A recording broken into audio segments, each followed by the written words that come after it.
Okay, so sorry about sitting up against this wall, but my um, front room is a gym slash storage room for pots and pans, stuff in my kitchen, which I can't fit in my kitchen, so I have to put it in an office to write my books, and also a place to relax.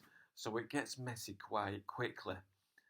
Like at the moment, I've got about 20 bags of pasta actually in the room, which the shops were trying to sell on. So I grabbed them. Now,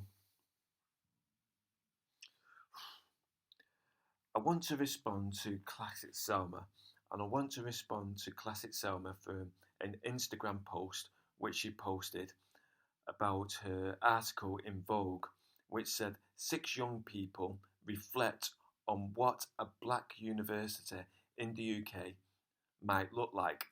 Now, I don't actually want to respond to specifically that article, but rather a statistic that she's put in the bottom of this Instagram post, which says, with black students 50% more likely to drop out of universities.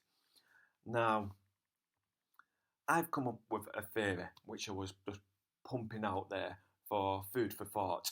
Now, sometimes I do this because I want some other people to give some counter arguments or some counter theories of their own, not really counter arguments, just like polite counter theories. And I was giving that theory out quite politely myself, so there was no reason to block me. But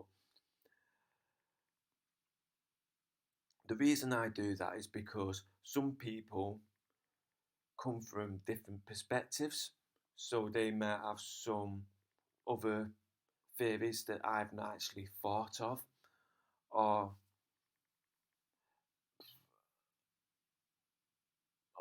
or I've just maybe not even from coming from a different perspective, or just maybe coming from a different branch of thinking where they've actually come out with a different food of thought, and it's just easier to seek the truth if you just like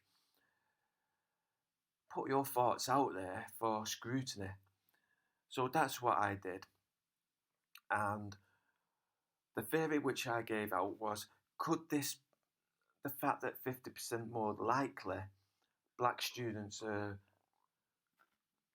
to drop out of university is because of forced diversity and that they're being constructively dismissed. Now, the reason I come up with that theory because I was allowed into university via affirmative action, positive discrimination, whatever you want to call it. Now, quite clearly, I'm not black, I'm quite clearly white. You know, if I didn't have so many fillings in my teeth, and if I shaved this beard off, I could probably, and if I had different political views, I could have probably joined the SS because I'm over 6 foot and I do fit all the other criteria apart from I'm not a Nazi. But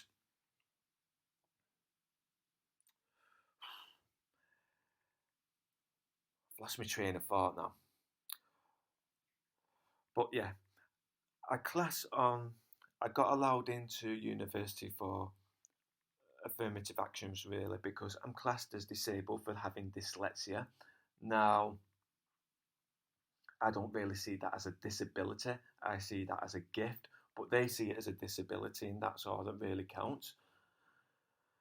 Being an adult student at the time, being working class, and also coming from an access course, but they knew I hadn't actually passed that course, but it still apparently counted. Now, the reason I know I was allowed on for forced diversity was because I only had a A-level in maths, and I was able to get into King's College London with just one A-level in mathematics, and it was to do a physics course.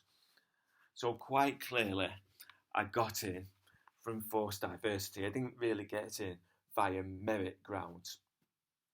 Now, I also know that forced diversity is allowed or is implied onto universities because when I had my first lecture, the head of the year actually was talking on about how they got an award the year before, and the only field they hadn't met was the diversity field.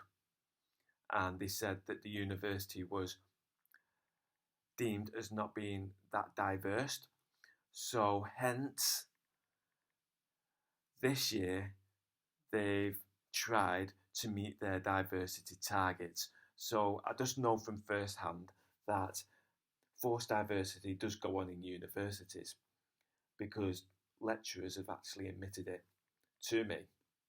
Now, when I claimed this, I started getting gaslighting and claiming that this doesn't happen. And the argument which they gave was that Oxford only takes on 3% of black students. Now, the population of Britain, which are black, is 3%. So, this is what we should expect to see if affirmative action is going on.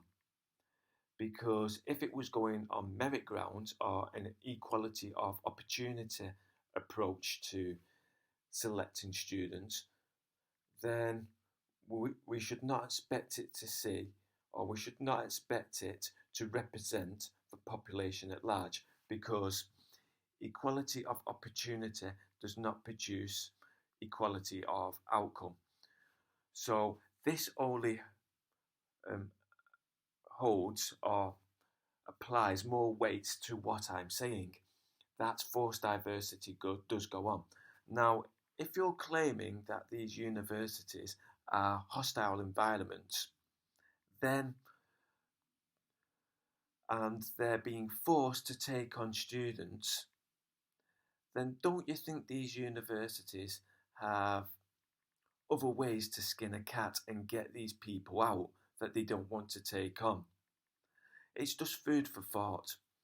And that's what I was trying to say.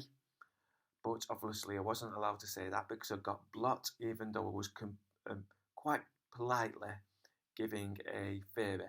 So,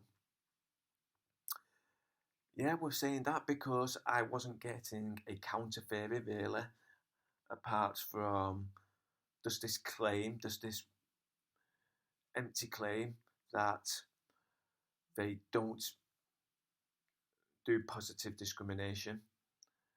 There's not really much else to say, so sayonara.